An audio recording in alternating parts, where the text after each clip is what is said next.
السلام علیکم ناظرین، پروگرام ایوان سے عوام تک میں خوش آمدید۔ ناظرین، آج بڑی امپورٹنٹ ڈیولپمنٹ وہ یہ کہ سندھ حکومت نے بحالت مجبوری یا ہم کہہ رہے ہیں کہ لامحالہ عدالتی حکم پر 3 GITs پبلک کی۔ عوام کا تو بڑا پرزور اصرار تھا، لیکن ظاہر سے عوام تو خیر کس کھاتے میں، لیکن بہرحال جو PTI کے وفاقی وزیر ہیں علی ظہری صاحب، انہوں نے بھی بڑا اس کا مطالبہ کیا تھا۔ پھر سے حکومت نے کہا کہ ٹھیک ہے ہم اس کو کرتے ہیں۔ کافی عرصے سے یہ بات ہو رہی تھی، عدالتی حکم بھی تھا اور لامحالہ آج انہوں نے کی۔ ایک تو عزیر بلوچ، ان کے حوالے سے جو GIT تھی وہ پبلک ہوئی، نثار مرائی کے حوالے سے پبلک ہوئی، اس کے ساتھ ساتھ بلدیہ فیکٹری میں جو آگ لگی تھی اس کی GIT بھی پبلک ہوئی۔ اس پر ہم بات کریں گے کہ آلدو ہم اور آپ سبھی جانتے ہیں کہ GIT کی کوئی قانونی حیثیت نہیں ہوتی، لیکن اس میں جو چیزیں شامل ہیں، جو فائنڈنگز ہیں وہ کیا ہیں اور آگے جا کے وہ کتنی امپورٹنٹ ہو سکتی ہیں، اس پر ہم بات کریں گے۔ لیکن اس کے ساتھ ساتھ پھر پولیٹیکل بات بھی ہمیں اس حوالے سے کرنی ہے۔ پچھلے دنوں ایک دفعہ پھر صدر پاکستان ڈاکٹر عارف الوی نے یہ بات کی 18ویں ترمیم کو لے کر بھی، NSC ایوارڈ کو لے کر بھی، اس پر بھی تھوڑا سا ذکر کر لیں گے۔ لیکن اس کے ساتھ ساتھ کچھ جوڑ توڑ کی باتیں بھی ہو رہی ہیں، کوئی مختلف پارٹیز مختلف گروپ سے مل رہی ہیں، جس طرح سے ہم نے پنجاب میں دیکھا کہ PMLN کے کچھ جو ممبرز تھے انہوں نے CM پنجاب سے ملاقات کی، جس سے ان کی اپنی پارٹی نے کہا کہ ہمیں پتہ چل گیا ہے اور ہم ان کے خلاف جو بھی ضروری کارروائی ہے وہ کریں گے۔ دوسری طرف ہم نے وفاق میں بھی دیکھا کہ کسی وفاقی وزیر کا کچھ ایک دعویٰ سامنے آ گیا ہے، وہ بھی اپوزیشن سے ملا ہے۔ تو یہ کیا کہانی ہے، کیا کھچڑی پکڑی ہے، اس سے ذرا بات کریں گے۔ جو ہمارے سینئر پینلسٹ ہیں ان سے میں آپ کا تعارف کرا دیتی ہوں۔ ملک احمد صاحب ہمارے ساتھ موجود ہیں جو کہ PMLN کے سینئر رہنما ہیں۔ جی السلام علیکم ملک صاحب۔ جی وعلیکم السلام۔ بہت شکریہ ملک صاحب نے ٹائم دینے کا۔ راجہ عامر عباس صاحب ہمارے ساتھ اسٹوڈیو میں موجود ہیں۔ السلام علیکم عامر عباس صاحب، بہت شکریہ آپ کے ٹائم کا بھی۔ ڈاکٹر رمیش کمار ہمارے ساتھ ٹیلی فون لائن پر موجود ہوں گے۔ ساجد احمد صاحب ہمارے ساتھ MKM کے سینئر رکن ہیں، فارمر پارلیمنٹیرین بھی ہیں، وہ بھی ہمارے ساتھ موجود ہوں گے۔ ساجد احمد صاحب سن سکتے ہیں آپ مجھے؟ ان کو ہم کنیکٹ کریں گے۔ عارف محمود ہمارے ساتھ سینئر جرنلسٹ ہیں کراچی سے، وہ بھی ہمارے ساتھ موجود ہیں۔ میں چاہوں گی ملک صاحب اگر آپ کی اجازت ہو تو ذرا میں عارف محمود صاحب جو آج کی GITs ہے اور جو کچا چٹا ہے عزیر بلوچ سمیت دیگر شخصیات کا، اس پہ ذرا میں بات کروں۔ عارف آپ کو میری آواز آ رہی؟ جی بالکل ناظرین، اوکے فائن۔ عارف آپ سے تو میری کافی پہلے بھی ان رپورٹ کے حوالے سے اور ان کیسز کے حوالے سے انٹریکشن رہا ہے۔ مجھے بتائے گا کہ آج لامحالہ سندھ گورنمنٹ نے ان کو پبلک تو کر دیا، لیکن پبلک کرنے کے بعد سرور ڈاؤن ہو گیا۔ اب یہ پتہ نہیں ڈاؤن ہو گیا، ڈاؤن کر دیا گیا، کیا ہوا مجھے نہیں پتا، آپ کو شاید علم میں ہو، لیکن بہرحال ان رپورٹس میں ایسا کیا ہے جو سندھ گورنمنٹ کہتی تھی کہ یہ مفاد عامہ میں نہیں ہے، اس کو پبلک نہیں کرنا چاہیے، اور بالآخر عدالتی حکم پہ پبلک کیا گیا؟ نادیہ بہت شکریہ۔ سب سے پہلے تو یہ بات جان لینی چاہیے کہ جو GIT پبلک کی گئی وہ بڑی ایک ہومیوپیتھک قسم کی GIT ہے، جس کے اثرات جو ہے وہ کسی بھی طریقے سے محسوس نہیں کیے جا سکیں گے، اور اس سب میں بہت ہی مضحکہ خیز قسم کی صورتحال ہے جو سامنے ہے۔ میں آپ کو بتاؤں کہ 15 فروری 2016 کو اس GIT کے لیے سندھ حکومت کی جانب سے آرڈر کیا گیا، اور یہ GIT 28 اپریل کو اس کا پہلا سیشن ہوا۔ اس دوران آپ اندازہ لگا سکتے ہیں کہ کیا کیا ہوا، لیکن اس دوران جو سب سے کام کی چیز ہوئی وہ یہ ہوئی کہ 26 اپریل کو اس ملزم عزیر بلوچ نے روبرو جو اعترافی بیان دیا وہ بہت چونکا دینے والا تھا، وہ بہت آنکھیں کھول دینے والا تھا، اور اس کے سامنے ان 10 صفحات کے سامنے جو 10 صفحات کا اس کا ضابطۂ فوجداری کی دفعہ 164 کے تحت بیان ہے، اس کی وہ بھاری ہیں ان 35 صفحات کے سامنے جو ایک ہومیوپیتھک قسم کی GIT سندھ حکومت نے جاری کی ہے، جس میں نہ تو یہ بتایا گیا ہے کہ پولیس پوسٹنگ ذوالفقار مرزا کے دور میں کس طریقے سے ہوتی تھی، نہ یہ بتایا گیا کہ عزیر بلوچ کے کہنے پہ پیپلز پارٹی نے کن کن لوگوں کو ٹکٹ دیے، نہ اس میں یہ بات شامل ہے کہ قادر پٹیل کے کہنے پہ مبینہ طور پہ عزیر بلوچ نے کن کن لوگوں کو قتل کیا، اور فریال تارپور کے کہنے پہ وہ کس طریقے سے ایران گیا اور ایرانی انٹیلیجنس کے ساتھ مل کے اس نے ہمارے کون کون سی اہم معلومات ایران کے حوالے کی۔ جو GIT پبلک کی گئی ہے اس میں ایران کا ذکر ضرور ہے، لیکن جو اس کے سیاسی پہلو ہیں ان تمام کو جو ہے وہ بالکل اس GIT کا حصہ نہیں بنایا گیا۔ اچھا، میں عارف صاحب ابھی میں کچھ عرصے پہلے جب ابھی علی ظہری صاحب نے فلور آف دا ہاؤس جب ایک تقریر کی جس میں پوری پیپلز پارٹی نے واک آؤٹ کیا، اس کے بعد پوری اپوزیشن نے اس سے پروٹیسٹ بھی کیا جس میں پی ایم ایل این بھی شامل ہو گئی. انہوں نے کہا کہ جی جے آئی ٹی کی تو کوئی حیثیت ہی نہیں ہے. اب پلس یہ کہ ظاہر سی بات ہے جو آپ لہرا رہے ہیں اس کا کوئی پروف نہیں ہے، اس کی اوتھینٹسٹی پہ بڑا کوشچن مارک ہے. پلس وہ تو یہ بھی کہتے ہیں کہ عزیر بلوچ کا پیپلز پارٹی سے کوئی تعلق ہی نہیں ہے، وہ تو ڈس اون کر دیتے ہیں عزیر بلوچ کو. تو رپورٹ میں بھی یقیناً یہی ہوگا. تو وہ جو تھا کہ اوتھینٹسٹی، اس پہ وہ جو کوشچن مارک لگایا گیا تھا پی ایم ایل این اور پی پی کی جانب سے، وہ ہٹ گیا ہے. دیکھیں کوشچن مارک میں پھر آپ سے کہہ رہا ہوں جے آئی ٹی کی قانونی حیثیت وہی ہے جو پولیس کسٹڈی میں دیے گئے 161 کے بیان کی ہے. اس بات کو سمجھنا چاہیے. جے آئی ٹی بنانے کے مقاصد کیا ہوتے ہیں اس بات کو مد نظر رکھنا چاہیے، جس میں ہمارے ادارے اپنی کچھ فائنڈنگز لیتے ہیں. لیکن جب ملزم عدالت کے روبرو پیش ہوتا ہے اور ملزم یہ کہتا ہے کہ میں اعتراف کرنا چاہتا ہوں، عدالت اسے کہتی ہے کہ بھائی آپ سوچ لیجئے. اس کے بعد وہ اپنا بیان لکھتا ہے جسے جج تحریر کرتا ہے. وہ 10 صفحے کا بیان اگر آپ مجھے وقت دیجئے تو میں آپ کو بتاؤں کہ اس کے جو اہم ترین پوائنٹس ہیں اس میں یہ ہیں کہ پولیس پوسٹنگ ذوالفقار مرزا، قادر پٹیل، سینیٹر یوسف بلوچ کے ذریعے کرائی جاتی تھی، اور 2013 میں جو والد کے قتل کا بدلہ لیا اس میں بھی پولیس کی معاونت شامل تھی. پولیس کے موبائلوں میں ان لوگوں کو لایا گیا جن پر ان کے والد کے قتل کا الزام تھا. ملزم نے عدالت کے روبرو یہ بتایا تھا کہ 2013 کے الیکشن میں سینیٹر یوسف بلوچ کے ذریعے فریال تالپور صاحبہ سے رابطہ ہوا، اور یہ ملزم کا کہنا ہے کہ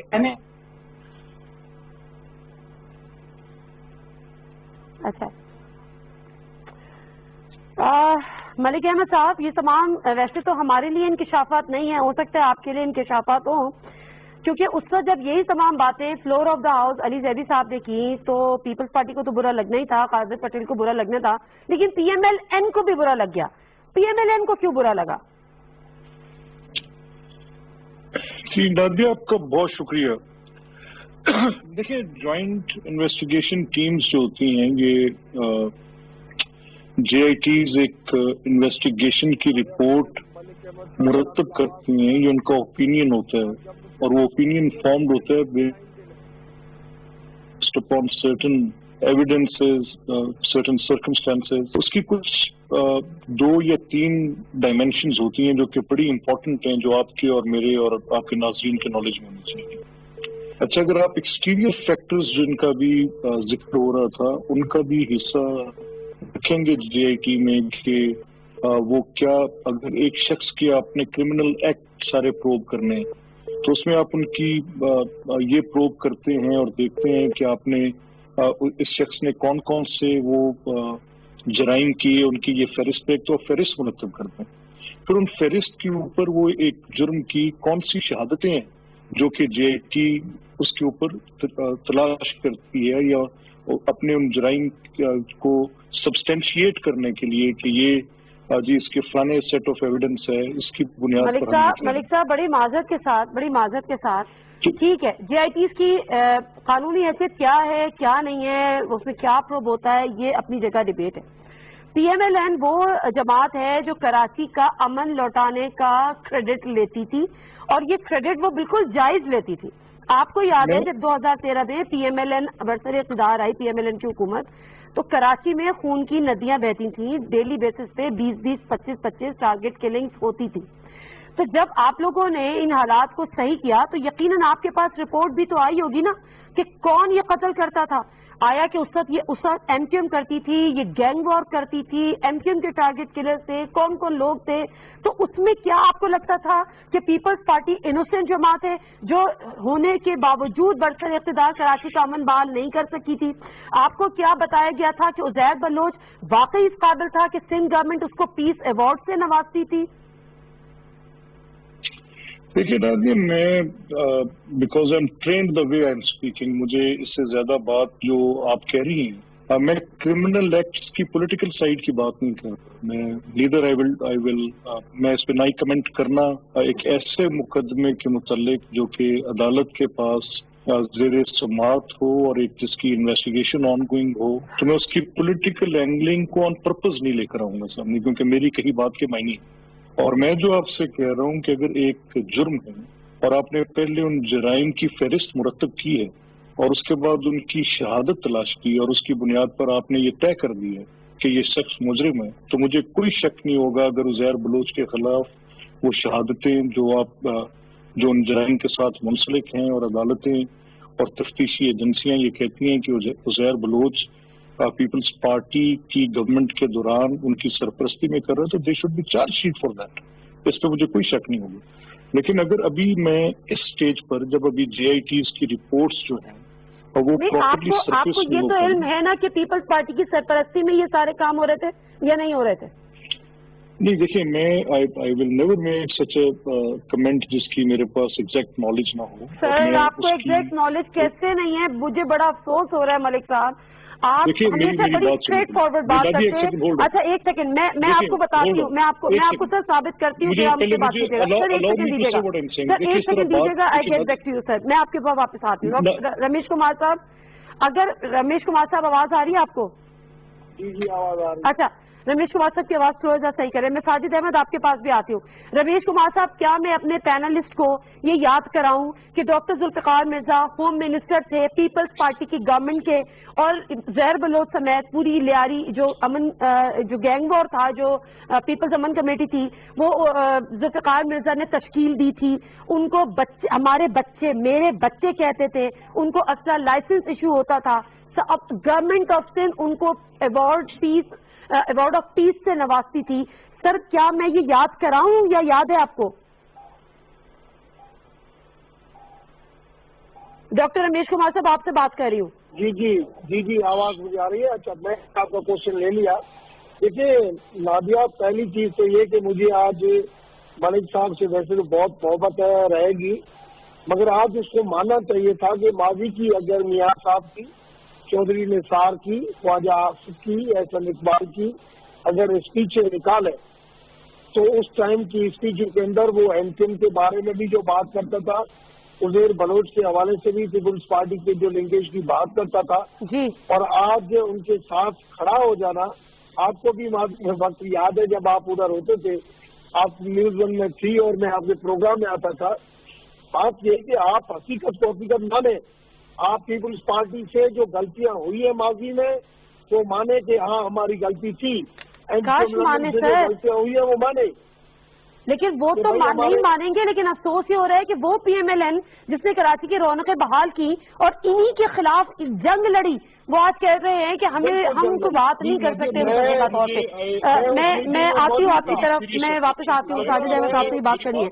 JIT کی کوئی اہمیت نہیں ہے، ردی کا ٹکڑا ہے، ایک فرق نہیں پڑتا. بالکل ایسا نہیں ہے، ایسا نہیں ہے. آپ ذہن میں ایک چیز رکھیے نادیہ، جب رحمان ڈکیت کو مارا گیا تھا اس کے بعد یہ جو ذوالفقار مرزا صاحب تھے، ان کی سربراہی میں جو یہ پیپلز امن کمیٹی بنائی گئی تھی لیاری کا تمام چیزیں ان کے سپرد کر دی گئی تھی اور ان کو اسلحے کے لائسنسز دیے گئے تھے. پھر مختلف شوگر ملوں کو بھی قبضے ہوئے تھے اور اس کے بعد بہت سے مرڈرز ہوئے تھے. پھر 164 کا بیان آ گیا. ابھی یہ کہہ دینا کہ جناب JIT کی کوئی ویلیو نہیں، آپ کے علم میں ہے کہ ایک JIT پیناما میں بنی، واجد ضیاء صاحب کی بھی سٹیٹمنٹ ہوئی، اس JIT کے دوسرے لوگوں کی بھی عدالت میں بلا کے ان کی سٹیٹمنٹس لی گئیں. تو JIT میں جو فیکٹس کلیکٹ ہوتے ہیں ان فیکٹس کو آپ کے قانون نے ایک طریقہ کار دیا ہوا ہے کہ اس کو ایویڈنس کے طور پہ کس طریقے سے عدالت میں لے کے آنا ہے. تو ان JITs نے جو کلیکشن آف ایویڈنس کیا ہے and on top of it جو اس کا اپنا 164 کا بیان ہے 10 صفحات کا، اس میں اس نے بہت کچھ ایڈمٹ کیا ہے.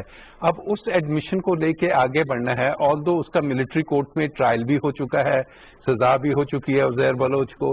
تو اس چیز کی اب دو ویلیو ہیں. ایک تو اس نے جانا ہے اپنے لیگل اور عدالتی ارینا میں، اس میں گراؤنڈ میں جہاں پہ جا کے اس کا عدالتی اور قانونی فیصلہ ہونا ہے. دوسرا ہے کہ جناب اب عوام کو پتہ چل رہا ہے کہ جناب کس انداز میں. لیکن اگر ہم دیکھتے ہیں تو اگر عزیر بلوچ تھا تو وہی فیملی اس وقت PTI میں بھی بیٹھی ہوئی ہے. وہ کیا نام ہے یہ جو ان سے فہمیدہ مرزا صاحبہ کی فیملی، ٹھیک ہے، PTI میں نہیں ہے وہ، ہاں کولیجن میں ہے. تو پھر یہ ایکشنز اکراس دی بورڈ ہونا چاہیے. ہاں اب ذوالفقار مرزا وہ قرآن پاک لے کے جو آتا رہا اور بہت کچھ کہتا رہا ذوالفقار مرزا، تو اس کی انویسٹیگیشن آگے بھی تو ہونی چاہیے نا. عزیر بلوچ کو صرف لا کے ایک پارلیمنٹ میں ڈسکشن کا ایشو نہ بنایا جائے، اس کو قانون کے آخری حد تک لیا جائے. کن کے کہنے پہ کرتا تھا؟ اور سب سے بڑی بات کرتا دھرتا تھے. اصل بات جون سی ہے کہ اس نے اس ملک کے جو راز ایک بیرونی قوت کو دیے ہیں، اس ملک کے بہت سی چیزیں، اس 10 صفحات کو میں نے پڑھا ہے، اس کو آپ پڑھیں گے تو آپ کو حیرانگی ہوگی کہ اس کے پاس یہ انفارمیشن اور اتنی سینسیٹیو انفارمیشن آئی کہاں سے، اور کس کے کہنے پہ یہ کیسے پاکستان سے ایران گیا. تو یہ بڑے سیریس قسم کی میں ذرا ساجد احمد صاحب آپ سے بات کروں گی. ساجد احمد صاحب، جو نثار مرائی پلس عزیر بلوچ اور پلس بلدیہ فیکٹری، اب مسئلہ یہاں پر یہی ہے کہ بلدیہ فیکٹری کی جو آگ لگی تھی، اب ظاہر سی بات ہے وہ سارا کے سارا الزام جو ہے وہ ایم کیو ایم پر ہے، حماد صدیقی پر ہے. کرتا دھرتا اصل میں آج بھی لندن میں بیٹھے ہوئے ہیں. یہ وہی والا حساب ہو گیا کہ ذوالفقار مرزا پیپلز پارٹی سے نکل گئے تو پیپلز پارٹی ڈس اون کر رہی ہے، ہم تو عزیر بلوچ کو نہیں جانتے. آپ چونکہ -1 ہو چکا تو آپ کہیں گے اوکے، موقف بھی شاید آپ کا یہی ہو، مجھے نہیں پتا. تو آپ ذرا بتا دیجیے گا، عزیر بلوچ پہ بھی کامنٹ کر دیجیے گا، بلدیہ فیکٹری پر بھی کر دیجیے گا. بھتہ نہ ملنے پہ بھتہ کس نے وصول کیا تھا، کہاں ہے وہ آج؟ اچھا دیکھیں، سب سے پہلے تو یہ میں بتاؤں آپ کو کہ جو اسٹیٹمنٹ جیسے عزیر بلوچ کو جن کی آواز ہی نہیں آ رہی ہے، عزیر بلوچ کو جس کو گرفتار کیا گیا کہ جے آئی ٹی بنی، جے آئی ٹی بننے کے بعد جو 164 کا جو اسٹیٹمنٹ دیا گیا اسٹیٹ کے سامنے لیا گیا. ساجد صاحب آپ کی آواز نہیں آ رہی مجھے. بالکل نہیں آ رہی ہے. تھوڑا لاؤڈ اگر بولیں گے تو شاید آ جائے گی، یا مائک کے کلوز کر لیں. میں کہہ رہا ہوں کہ دیکھیں، عزیر بلوچ اس کی ایک جے آئی ٹی بنائی گئی. اچھا، جے آئی ٹی بننے کے بعد اس کا ایک اسٹیٹمنٹ مجسٹریٹ کے سامنے لیا گیا تھا، وہ تھا 164 کا اسٹیٹمنٹ بیان تھا. اچھا، وہ بالکل لیگل حیثیت ہے اس کی. اچھا یہ کس کو نہیں پتا کہ ذوالفقار مرزا نے کمیٹی کو پروموٹ کیا، اس کو بنایا اور اس کو باقاعدہ طور پر اون کیا اس زمانے کے اندر کہ یہ میرے بیٹے ہیں، یہ میرے بچے ہیں، اور میں نے ان کو اسلحہ لائسنس دیا ہے. میں نے ان کو اسلحہ لائسنس اس لیے دیا ہے تاکہ یہ یہاں پر اردو بولنے والوں کو قتل عام کریں. گزشتہ کل میں نبیل قبول کو سن رہا تھا. نبیل قبول نے بھی الفاظ کہے کہ میں اس وقت ایم این اے تھا اور میری انٹری ریاری کے اندر بند کر دی. یہ جملہ اضافی ہے کہ میں یہاں اردو بولنے والوں کو قتل عام کرے، یہ جملہ اضافی ہے. یہ بات آپ کسی اور ایک سے کہیے گا تو شاید وہ مان لے گا. میرا تعلق خود کراچی سے، میں نہیں مانتی. انہوں نے یہ کہا تھا، انہوں نے ایم کیو والوں کا شاید نام لیا ہو، اردو بولنے والوں کو انہوں نے پورا نہیں، ایک سویپنگ اسٹیٹمنٹ ہو جاتی ہے. میں بتاؤں، دیکھو اس کو جو لانچ کیا گیا تھا اس کا پرپز، اس کا جو ٹارگیٹ تھا، اس کو جو گولز دیے گئے تھے وہ یہی تھے سب کچھ نا، کہ یہاں پر ایم کیو ایم کو روکنا ہے، بلاک کرنا ہے. سارے اردو بولنے والے صرف ایم کیو ایم نہیں ہے. دیکھیں نادی، ایک بات اس میں بہت اہم ہے، اگر ایم کیو ایم کے کارکنان کو مارتا تو بات سمجھ میں آتی. اس نے بالکل اردو بولنے والے نیوٹرل لوگوں کو ادھر قتل عام کیا ہے، ان کے گلے کاٹے ہیں. باقاعدہ طور پر سیڈیز آئی ہیں وہ پر، ہم نے اس زمانے کے اندر اس کے کلپس لیے باقاعدہ طور پر، اس کو دنیا بھر میں اس کی تشہیر کی گئی. وہ باقاعدہ طور پر ہم نے پوری میڈیا کو نے دیکھے ہیں، ان کو سب کچھ پتا ہے. لیکن بہرحال یہ سب کو پتا ہے کہ اس کے پس پردہ کون لوگ تھے، اس کی محفلوں کے اندر. سے آپ نے کافی بات کر لی، اب ذرا بلدیہ فیکٹری پہ بھی سر بات کر لیں. ساجد صاحب، بلدیہ فیکٹری پہ ہی بات کر لیں. اس وقت کی ایم کیو ایم، میں نہیں کہہ رہی اب ایم کیو ایم پاکستان، لیکن اس وقت کی ایم کیو ایم نے اگر یہ کرایا تو وہ کون لوگ تھے؟ اب تو بول دیں، اب تو بتا دیں. دیکھیں نادیہ، جو بلدیہ فیکٹری کا بھی جو سانحہ ہوا ہے، اس کی یقیناً کوئی بھی اس واقعے کی، اس انسیڈنٹ، اس سانحے کی کو کوئی بھی سپورٹ نہیں کر سکتا. یقیناً وہ ایک بدترین واقعہ تھا، وہ انسانیت کے خلاف ایک بدترین واقعہ تھا. اس کی یقیناً مذمت کرتا ہوں، اور ہم یہ کہتے ہیں کہ جو لوگ بھی اس کے اندر انوالو ہیں ان کو گرفتار کیا جائے اور ان کو پنش کیا جائے، کیونکہ 300 لوگ وہاں پر جس طرح سے جلے ہیں، جو ان کا حال ہوا ہے. آپ کے لوگ تھے نا، تنظیمی کمیٹی کا انچارج تھا نا حماد صدیقی. کیا آپ نہیں جانتے حماد صدیقی کو؟ دیکھیں نادیم، ہم ایم کیو ایم تو کہہ رہی ہے نا، ایم کیو ایم تو اس بات کو کہہ رہی ہے کہ بالکل کہ جو لوگ بھی اس کے اندر انوالو ہیں، ان کو گرفتار کریں، پکڑیں، پنش کریں، سزا دیں. ہمیں اس پر کوئی اعتراض نہیں. چلیں ملک احمد صاحب، مت کرتے ہیں. چلیں ٹھیک ہے، میں آتی ہوں آپ کے پاس. ملک احمد صاحب، یہ تمام چیزوں کے بعد آپ کو ذوالفقار مرزا کے ان بیانات پر، ذوالفقار مرزا ہوم منسٹر تھے، پیپلز پارٹی کی گورنمنٹ تھی، سر بہت کچھ ہے جو یاد آ گیا ہے. تو کہیں نہ کہیں تو ذمہ داری پیپلز پارٹی کی ہے نا سر، اتنی اونرشپ تو ہونی چاہیے پیپلز پارٹی کی اندر. نہیں دیکھیے Nadia, I take a very serious objection to this, کیونکہ مجھے جو بات میں کہنا چاہ رہا ہوں kindly allow me to say that. اگر آپ مجھے میری بات پوری کہنے نہیں دیں گے تو غالباً نہیں you don't need to be sorry. مجھے آپ کا حق ہے، آپ جو کہنا چاہیں کہہ سکتے ہیں، لیکن میرا مدعا تھوڑا سا مختلف ہے. میرا مدعا یہ اتنے کر رہا تھا کہ پہلے بھی جب یہ تو نتیجہ کیا نکلتا ہے؟ میرا صرف اتنا موضوع ہے. ہو گیو دیٹ رائٹ ٹو علی زیدی کہ اس کو نیشنل اسمبلی کے فلور پہ ایک انڈر انویسٹیگیشن انکوائری کو، ایک انڈر ٹرائل انکوائری کو، کیا ان کو نہیں پتا کہ جو میٹر سب جوڈس ہوتا ہے اس کو عدالت کے اندر چلتے معاملے کو پارلیمنٹ میں ڈسکس نہیں کیا جا سکتا؟ کیا یہ اتنے بے بہر ہیں؟ کیا یہ اتنے لاڈلے ہیں کہ یہ قتل بھی کریں تو ان کی صرف سرزنش ہو، اور اگر باقی کسی کا کوئی جرم ہے وہ تمام ضابطوں اور ہر چیز سے ہٹ کے ہو؟ ذوالفقار مرزا اگر کرمنل ہے تو پنش ہم. ہو از سیئنگ دیٹ کہ ڈونٹ پنش ہم. اگر عزیر بلوچ کرمنل ہے تو پنش ہم، پلیز ڈو دیٹ. اور اگر پیپلز پارٹی کی کنائیونس ہے تو آج تو آپ کی گورنمنٹ ہے، آپ اس کو پروو کریں آن اپروپریٹ فورمز. اور جب تک آپ کے پاس کسی کورٹ کی سینٹنس نہ ہو تب تک آ کر اپنی یہ شعلہ بیانی اور زہر افشانی نہ کریں. This is what I am seeing. اس کا نتیجہ کیا نکلے گا؟ ایک شریف آدمی جو کہ جبر کا شکار ایک ایسی پوزیشن میں بیٹھا ہو جہاں پر اس کی قیادت کے اوپر سے سوالیہ نشان ہے، تو ادار کر کے ملک سے باہر نکال دیے، اس میں لامحالہ اس کا فالٹ ہوگا الطاف حسین کا، آئی ڈونٹ سے. لیکن کیا ہوگا کہ وہ یہ بات کرے گا کہ عزیر بلوچ کے ذریعے اس نے یہ جو ذوالفقار مرزا تھا اردو بولنے والوں کے قتل کا حکم دے رکھا. پھر اس طرح کی جب آپ کی سیگمنٹیشن ہوگی سوسائٹی میں، وہ صرف اسی پولیٹیسائزیشن آف دیز انکوائریز کے نتیجے میں ہوگی، جو کہ پی ٹی آئی کا وتیرہ ہے. نمبر 1. نمبر 2 جو بات میں آپ سے کر رہا ہوں کہ یہ ایک جو پرائمری میں پڑھتا بچہ ہے جو پولیٹیکل معاملات کو جانتا ہے، اس کو یہ پتہ ہے اور یہ ساری بات کو سمجھتا ہے کہ کراچی کے اندر ایک بہت بڑی criminal activity on all sides ہوتی ہے. اب اگر پی ایم ایل این کے دور میں اس کو ریسٹور کرنے کے لیے چودھری نثار علی خان نے جو برنٹ فیل کیا وہ ہمارے سامنے ہے. ان کو بہت زیادہ اس کے اوپر ایم پی ایم کی طرف سے، پیپلز پارٹی کی طرف سے حدف تنقید بنایا جاتا رہا، لیکن وہ اپنی بات پر اور اپنی پوزیشن پر. لیکن unless I have a concrete evidence, اور وہ جو جیسے راجہ عامر عباس صاحب نے آپ سے کہا، کیونکہ وہ ایک لیگل آدمی ہے، انہوں نے آپ کے سامنے یہ بات رکھی کہ جب انویسٹیگیشنز کے ساتھ کوئی ایویڈنسز آتے ہیں اور وہ سبسٹینشیٹ ہوتے ہیں کورٹ آف لا کے اندر جا کے، تو پھر ان کی ایک حیثیت ہوتی ہے. کس کو اعتراض ہوگا اس کے اوپر جب کوئی بات شہادت کے اوپر مبنی کی جائے؟ میرا صرف اس وقت آپ سے اتنا نقطہ تھا کہ یہ اگر آج پی ٹی آئی کی پولیٹیکل پوائنٹ سکورنگ کے لیے ہے صرف کہ یہ جے آئی ٹیز، تو پھر کیا ہوگا؟ وہ جو ثانیہ جس کی بات کر رہے ہیں ساجد، کہ اس کی ہم شدید مذمت کرتے ہیں، جو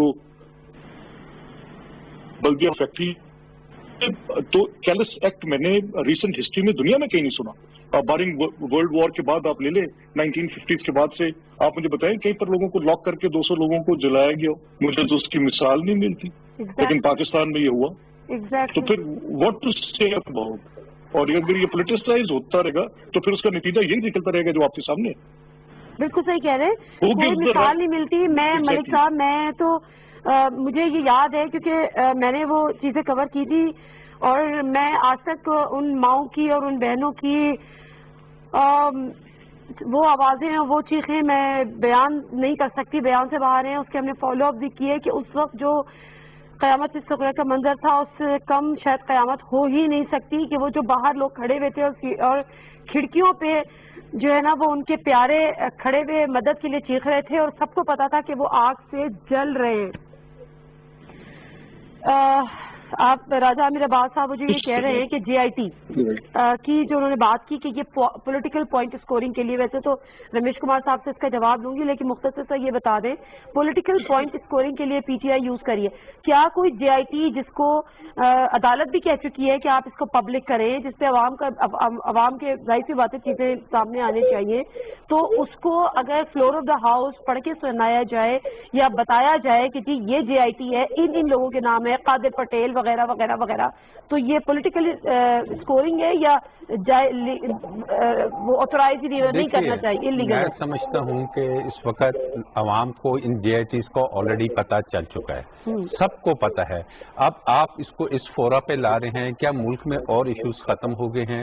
آپ کے ملک میں کیا کشمیر کا اتنا امپورٹنٹ ایشو چل رہا ہے؟ بارڈر پہ دیکھیے انڈیا کے ساتھ ایشوز چل رہے ہیں, آپ کی اپنی اکانومی کے ایشوز چل رہے ہیں, انڈیا اور بھارت اور چائنا کے ایشوز چل رہے ہیں, اور ہم اٹھا کے ان کو کیونکہ اس ڈسکشن کا آپ کو فائدہ کیا ملے گا؟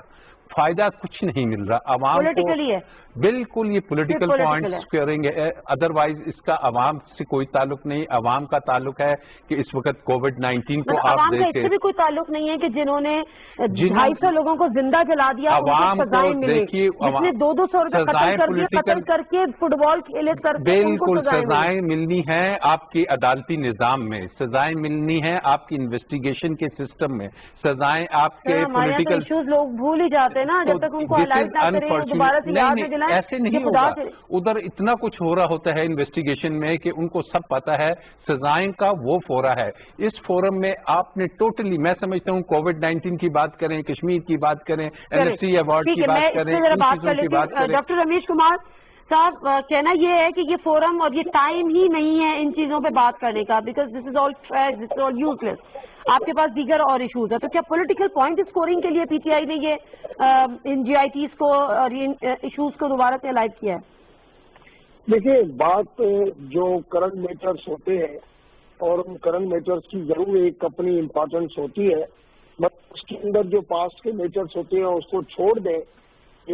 آپ کو سسٹم کو چلانا پڑتا ہے, اور بدقسمتی یہ ہے کہ اگر پولیٹیکل پارٹیز آپ پوائنٹ اسکورنگ کو تو آپ کنڈیم کر رہے ہیں, مگر آپ ساتھ میں ان پولیٹیکل پارٹیز کے اوپر بات نہیں کر رہے جو اپنا سارا ہی کرمنل ہے, جو کرمنل ایکٹیویٹی کے سارے کے اوپر اپنا کیس رکھتے ہیں. آپ اس کو کنڈیم کریں کہ بھائی یہ کیوں جو ہے وہ اس طریقے سے اس سارے کے اوپر یہ چل رہا ہے. تو ہمیں کم سے کم صحیح کہنا چاہیے جو صحیح بات ہے. علی زیدی کے حوالے سے بات کی گئی, علی زیدی کورٹ کے اندر علی زیدی لے کے گیا کہ یہ پبلک کیوں نہیں ہو رہی ہے, جبکہ پیپلز پارٹی کی گورنمنٹ تھی, MKO ادھر ماضی میں گورنمنٹ میں رہی ہے, کیوں تب پبلک نہیں ہوئی ہے؟ آپ کو آج بھی 4 بندے اگر ہم بیٹھے ہیں تو ہمیں پہلے کنڈیم کرنا چاہیے کہ یہ پیپلز پارٹی کو, ایک تو پہلے انہوں نے غلط کیا کہ یہ ایسی کرمنل ایکٹیویٹی میں ساتھ دیا, اور دوسرا یہ کہ اس کو پبلک سے نہیں کیا اور اس کے اوپر ایکشن. جب تک آپ کوئی بھی کمیشن یا JIT کی رپورٹ پبلک نہیں کرتے ہیں تب تک اس کے اوپر ایکشن شروع نہیں ہوتا ہے. چلو آپ اگر کسی حوالے سے آپ کہتے ہیں کہ یہ ڈیفینس کا مسئلہ ہے, یہ سینسٹیو ایشو ہے, آپ اس کے اوپر ایکشن شروع کر دیتے. بالکل یہ باتیں نہیں ہیں. میں سمجھتا ہوں کہ ہمیں ریئلسٹک ہونا پڑے گا, اور یہ چودھری نثار علی خان نے تھی, مجھے وہ وقت یاد ہے کہ چیئرمین سینیٹ کے لیے MKO نے مجھے کانٹیکٹ کیا کہ ہم ووٹ دینا چاہتے ہیں. چودھری نثار نے کہا نہیں, میں 90 کے اوپر کل ریڈ کر رہا ہوں, میں بالکل کسی کرمنل کے ساتھ کیا وہ یہ وقت تھا نا. ان چیزوں کو اپریشیٹ کرنا چاہیے کہ ماضی میں جو کچھ ہوا, جو پولیٹیکل پارٹی جن لوگوں کے ساتھ انوالو ہیں, آپ کو کم سے کم ان کے حوالے سے یہ کہنا پڑے گا اور ان پارٹیز کو ماننا پڑے گا کہ ہماری exactly this is my point actually. اچھا ساجد صاحب, ایک بات تو یہ طے ہے کہ اگر عزیر بلوچ جو ہے وہ پیپلز پارٹی کے یا ذوالفقار مرزا کے بچے تھے تو ان کا کہیں نہ کہیں ظاہر عزیر بلوچ کا تانا بانا جا کے پیپلز پارٹی سے ملتا ہے, بالکل اسی طرح جس طرح سے جو عماد صدیقی بولا, رحمان بولا اور دیگر شخصیات ان کے تانے بانے جا کے MKM سے ملتے ہیں. جب ہم یہ بات کرتے ہیں کہ ان کے بھی جو کرتا دھرتا تھے ان کو بھی سزائیں ہونی چاہیے, تو جو ان کے کرتا دھرتا تھے ان کو بھی سزائیں ہونی چاہیے. کیا آپ اس موقف کی بھی تائید کریں گے کہ بہتر بتا سکتے ہیں کیا معاہدے UK کے ساتھ ہم بات کریں گے راجہ عامر صاحب سے کہ جو ان کے کرتا دھرتا تھے ان کو بھی سزا ملے, اور پھر اسی طرح سے UK سے اگر الطاف حسین اس چیز کا ذمہ دار تھے تو ان کو بھی لا کے انٹرپول کے ذریعے ان کی واپسی کے قبل, اور چودھری فواد صاحب نے آج اس کا بھی مطالبہ کیا ہے. کیا کہتے ہیں آپ؟ دیکھیں نادیہ, پاکستان کے واقعات ثانیات ہو چکے ہیں. اگر آپ صرف کراچی کی بات کریں تو کراچی کے اندر, اسی کراچی کے اندر سانحہ پکا قلعہ, سانحہ حیدرآباد, سانہ اپنا ماڈل کالونی، گرین ٹاؤن، اتنے واقعات ہیں کہ شاید اس کی مثال نہیں ملتی. اچھا بالکل اس چیز کو میں کہوں گا، آپ جو کوشچن کر رہی ہیں کہ سزا ملنی چاہیے نہیں ملنی چاہیے، میں بالکل کہوں گا کہ سزا ملنی چاہیے.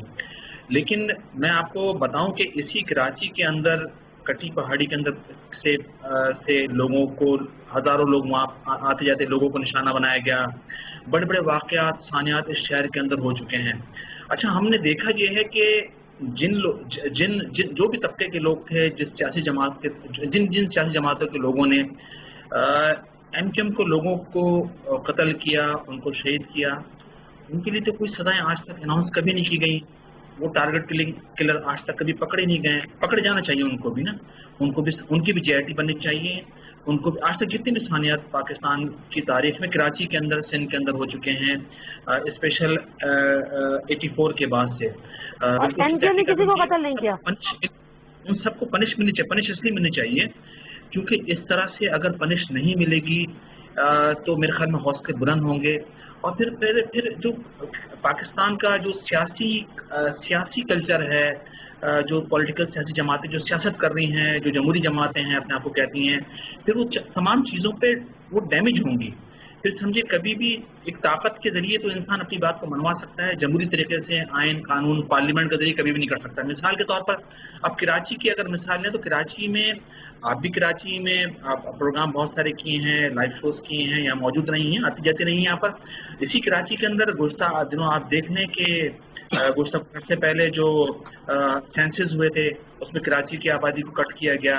وہ ایک لمبی بحث تو ہے اپنی جگہ، لیکن میں مختصراً یہ جاننا چاہ رہی ہوں، میں ذرا اس کو کوئی اس سے رپلائی لے لوں راجہ حمید صاحب سے، اس کے بعد ذرا ہم اور دیگر پولیٹیکل ایشوز کی طرف بھی بڑھیں گے. مطلب یہ میں آخری پوائنٹ آپ کو دے رہا ہوں جی جلدی سے. کسی بھی قوم کو دیوار سے نہ لگایا جائے، کسی بھی جماعت کو اس طرح سے دیوار سے نہ لگایا جائے. جب کسی قوم کو آپ دیوار سے لگائیں گے، اس کے ساتھ ہر معاشرتی ہر طرح کی زیادتی ناانصافی کریں گے تو پھر یقیناً ایسے لوگ اور اس ٹائپ کے انسیڈنٹ. بڑی معذرت ساجد صاحب، آپ کی جماعت نے اسی قوم کو دیوار سے لگا دیا تھا. ایک سیکنڈ عامر صاحب ذرا مجھے بتائیں کہ انٹرپول کے ذریعے الطاف حسین کو واپس لایا جا سکتا ہے نہیں جا سکتا؟ کوئی دیکھیے انٹرپول کے ذریعے لانے کے لیے آپ کو پہلے ایویڈنسز کلیکٹ کرنے ہیں. آپ نے ان کو بتانا ہے کہ یہ وہ کنیکشن اسٹیبلش ہو رہا ہے، یہ وہ تمام ایویڈنسز ہیں. آپ اسحاق ڈار کو نہیں لا سکے، آپ حسن حسین کو نہیں لا سکے، آپ کسی کو بھی نہیں لا سکے کیونکہ چودھری فواد نے کہا ہے کہ الطاف حسین کو بھی لایا جائے، نواز شریف کو بھی لایا جائے. ایسے نہیں لایا جا سکتا. آپ نے ان کو تمام وہ کنیکشنز، وہ تمام ایویڈنسز دینے ہیں کہ جناب یہ وہ ایویڈنسز ہیں کہ جو اس شخص کو اس کرائم کے ساتھ ڈائریکٹلی کنیکٹ کر رہے ہیں، یا اس کی کناوینس تھی، یا یہ اس میں 109 میں شامل تھا. جب وہ چیز نہیں، ایک خالی فورن آفس سے چٹھی چلی جائے کہ اس کو انٹرپول کے ذریعے واپس لائے تو آپ کا بھی ایویڈنس کیوں نہیں کلیکٹ کر پاتے؟ یہ تو اب ان اداروں کا کام ہے کہ جنہوں نے کلیکشن آف ایویڈنس کرنی ہے. میں احمد صاحب سے پوچھ رہی ہوں، ملک صاحب چودھری نثار صاحب کے یہاں پہ بات کرے تھے. چودھری نثار صاحب نے بھی یہ اعلان کیا تھا کہ ہم UK کے ساتھ معاہدے کر رہے ہیں اور الطاف حسین کو ہم واپس لے کر آئیں گے. نہیں لے کر آ سکے. PTI کی گورنمنٹ آئے، شہریار رافیدی نے بھی یہ کہا، نہیں ہو سکا. ذوالفقار مرزا بھی ایک زمانے میں بریف کیس لے کے پہنچے تھے، کچھ نہیں ہو سکا. آخر کیا وجہ ہے، کیوں نہیں ہو پاتا؟ جناب دیکھیے ایک بائی لیٹرل ارینجمنٹ ہوگی، یعنی یہ صرف پاکستان کا فیصلہ نہیں ہوگا. اور جو UK کا معاملہ ہے ان کی اپنے کچھ ویلیوز ایسی ہیں جو پروبلی شاید ہماری ڈیمانڈ سے زیادہ ان کو عزیز ہوں گی. جس سے ان کے کسی شخص کو without a certain set of available laws جس کے تحت اس کی ایکسٹریڈیشن کی جا سکتی ہے، یا کوئی ایک ایسی ارینجمنٹ کی جا سکتی ہے جس کے تحت اپنے ملک سے آپ کسی کو ملک بدر کر دیں یا اس کو وہاں پر رہنے کا حق نہ دیں. کیونکہ یہ وہاں پر ان کے کچھ فنڈامنٹل رائٹس ہیں کہ کون کہاں کیسے رہ سکتے اور اسٹیٹ کس کو وہاں سے ایجیکٹ کر سکتی ہے. تو ان بیسس پہ یہ کیونکہ آپ کے پاکستان کے اکیلے فیصلے یا آپ کی درخواست یا فورن آفس میں لکھے گئے خطوط کے نتیجے میں کبھی اس طرح کی ایکٹیویٹی نہیں ہوگی. یہ ایک آپ کی بائی لیٹرل ارینجمنٹ جب طے پا جاتی ہے اور آپ کا برطانیہ کے ساتھ اس طرح کا معاہدہ طے پا جاتا ہے. فار انسٹنس آپ کہتے ہیں کہ اگر کوئی ہمارے ملک کے اندر کنوکٹڈ شخص ہوگا تو اس کو آپ نے ہمیں دینا ہے، یا آپ کہتے ہیں کسی کے خلاف کرائم اگینسٹ پرسن، کسی کی جان لینے کا جرم ہوگا تو اس کو آپ نے ہمیں دینا ہے، یا ایک ایسا شخص جو ہمارے اسٹیٹ سیکرٹس لے کے. تو یہ آپ کی بائی لیٹرل ارینجمنٹ ان کے ساتھ کوئی TT سائن ہوگی، کوئی